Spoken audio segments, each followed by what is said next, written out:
Just trolling?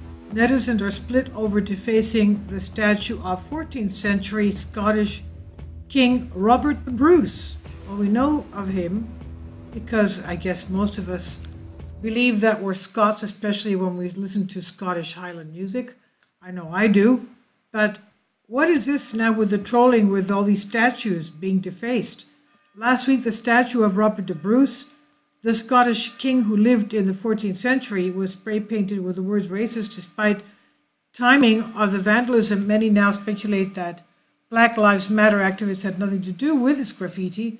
So obviously there are other hooligans, I guess, who are getting part of the action. Netizens currently debating online whether the defacing of the Robert the Bruce statue in Borstone, Scotland could have been an act of trolling, a provocation aimed at discrediting Black Lives Matter movement, or even an act of genuine ignorance. Now, just, I guess, I don't know. What can you tell? What can you say?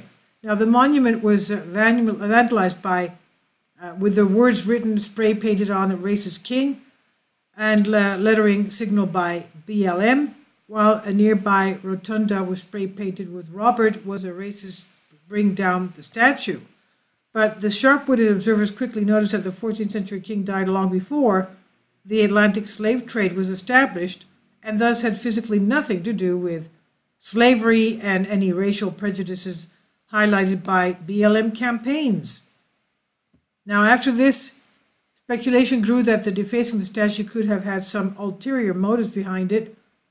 Thinking a bit about the whole Robert the Bruce was a racist graffiti thing, I honestly think it was not sincere trolling, but it is interesting thinking, where do you draw the lines on who is just as judged from the past? This is what one social media user shared on Twitter.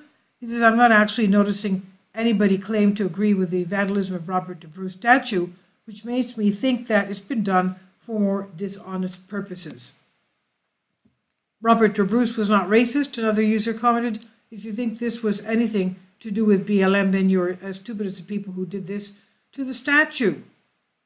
The crusade against monuments around the world has come as part of Black Lives Matter campaign after the George Floyd incidents in Minneapolis.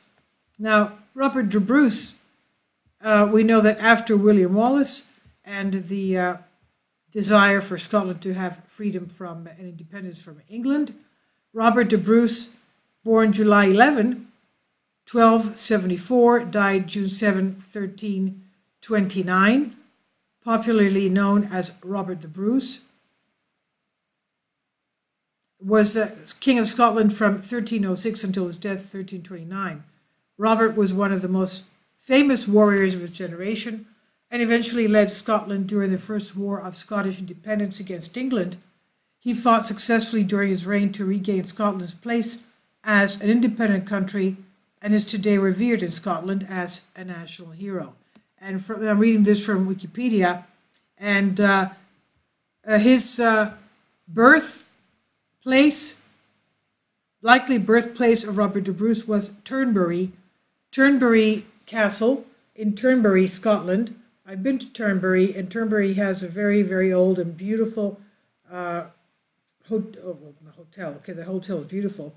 But it has the Turnberry Golf Course, and this has recently been purchased by President Trump before he became president, obviously. And it's basically on the west coast of Scotland facing Ireland. Now, although Robert the Bruce's date of birth is unknown, his place of birth is less certain, although it's most certainly to have been Turnberry Castle in Ayrshire, the head of his mother's earldom. His mother was from the family of earls. However, there are claims that he may have been born in Loch Mabon in Dumfriesshire or Writtle in Essex. Very little known about his youth. He was probably brought up in a mixture of Anglo-Norman culture of northern England and southeastern Scotland and the Gaelic culture of southwest Scotland, and most of Scotland north of River Annandale and in the feudalist system. So, where do you draw the line on the defacing of these statues? It's really, really sad.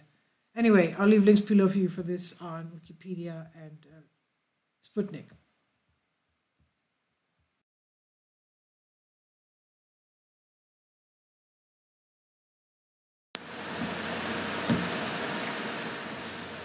If you'd like to join me on my Patreon account, you will hear content not covered by mainstream media. These riveting stories will be based on my research, and I will state my opinions and give my personal insight on diverse and controversial subjects and world events not covered by mainstream media, and not supported by YouTube guidelines. So whatever I have on my Patreon, most of those will not be on my YouTube channel. Please consider becoming a member today. More of the most significant and important videos will be on my Patreon channel. Your support helps me to continue my research and keeps this YouTube channel alive. And we depend on your support, your generous charity, because we help economically challenged families here in Athens, Greece, in Kapota, and we also help the young generation with university tuition and the community around our church. Thank you.